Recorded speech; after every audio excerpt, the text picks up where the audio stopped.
Bonjour à tous. Voici les messages du jour, afin de nous édifier dans notre vie spirituelle et que cette sémence va germer à l'intérieur de nous pour la gloire de l'Éternel. Amen. Je vous invite à ouvrir votre Bible dans Isaïe chapitre 12, versets 1 à 3. Nous allons méditer ensemble quelle est la révélation de Dieu pour chacun de nous ce matin. Tu diras à ces jours-là, je te loue, ô l'Éternel, car tu étais irrité contre moi. Ta colère s'est détournée et tu m'as consolé. Voici Dieu est ma délivrance, et je serai de pleine confiance.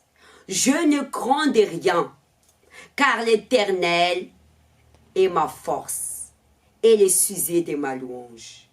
C'est lui qui m'a sauvé. Et vous pousserez de l'eau avec joie aux sources de salut. Amen. Il y a un peu de contradictoire ici. Parce que la parole dit, tu diras à ces jours-là que je te loue, ô l'Éternel, car tu étais irrité contre moi. La personne qui dit, je te loue, ô l'Éternel, ce jour-là, comme si je te rends grâce, l'épreuve que j'ai en train de traverser, c'est pour montrer ta gloire. Si la personne dit, je te loue, ô l'Éternel, cela veut dire que la personne, elle connaît Dieu. Amen. Parce que la personne parle avec une assurance, avec une conviction. Il est impossible que la personne puisse dire ça, je te loue éternel, dans l'épreuve, dans la tribulation, dans la persécution, s'il ne connaît pas Dieu. Dieu, parfois, il permet des preuves dans nos vies, afin que sa gloire puisse manifester en nous.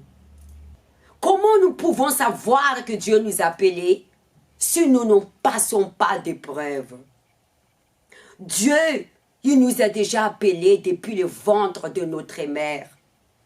Parce que quand la personne, elle est née déjà avec la foi que Dieu existe. Par exemple, je peux vous donner un exemple d'histoire d'Adam et Ève. Dieu a dit que vous pouvez manger tous les arbres dans les jardins. Mais vous ne pouvez pas manger que l'arbre de reconnaissance qui est au milieu.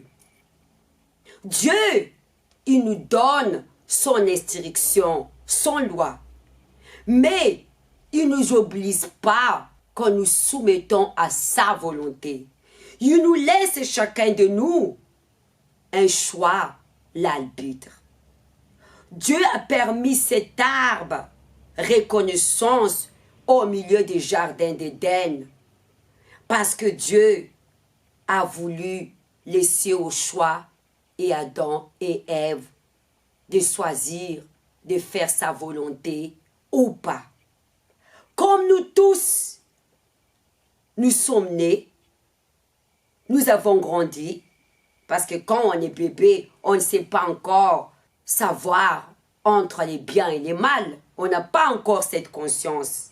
Mais Dieu nous a laissé choisir le choix devant nous. La vie ou la mort. La bénédiction ou la malédiction. Dieu ne veut pas nous imposer. Et l'amour, c'est un libre arbitre. Ce n'est pas une imposition. Parce que Dieu veut qu'on l'aime dans la disposition, pas dans l'obligation. Alors, Dieu nous laisse notre propre choix. Mais quand la personne elle était déjà choisie par Dieu, Dieu permet que la personne elle laisse faire son choix et qu'à travers son choix, qu'elle traverse des preuves, des tribulations, afin qu'elle reconnaisse que Dieu l'a déjà choisi, l'a déjà appelé. Et que l'épreuve que la personne traverse, elle va gagner la maturité. Elle va reconnaître que Dieu l'a choisie. Parce que ces brèves qu'on est en train de traverser, ça sera pour la gloire de Dieu, pour demain. Amen. C'est pour ça que la personne dit, je te loue, ô l'Éternel. Parce que la personne sait ce qu'elle est en train de traverser. C'est sa propre volonté. Mais la personne a gardé la foi et son espérance en Dieu. Parce qu'il a dit, Dieu est ma force et ma confiance et ma délivrance. Et quand la personne, elle vient à Dieu avec les problèmes, les preuves qu'on est en train de traverser, ou à travers la maladie, où la personne ne dort pas pendant la nuit, problème dans la famille, problème dans la vie sentimentale, déprimée, avec un esprit de suicide. Et elles viennent dans la présence de Dieu. Et Dieu les transforme, Dieu la guérit, Dieu la délivre. Pour la personne, Dieu, ça sera un sujet de ses louanges. Parce que la personne, elle a cette reconnaissance. Comment était sa vie avant et aujourd'hui. Amen. Et vous puissiez l'eau avec joie. Et l'eau ici, c'est la parole de Dieu. Quand nous venons dans la maison de Dieu, nous puissions comprendre sa parole. Et à travers sa parole, nous buvons cette parole. Et cette parole nous lave, nous purifie, jusque nous amène dans la vie éternelle, le salut. Parce que Jésus est la source de l'eau de la vie. La parole est la vie. Par exemple, nous, notre corps est déjà composé de l'eau. Nous ne pouvons pas vivre sans l'eau. L'eau ici, il présente la vie éternelle. Amen. Par exemple, l'eau que nous buvons, il y a une source quelque part. Et cette source, nous devrons puiser dans la parole de Dieu.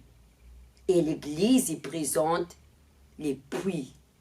Et c'est dans la présence de Dieu que nous sommes désaltérés de notre soif. Soif de la vie éternelle.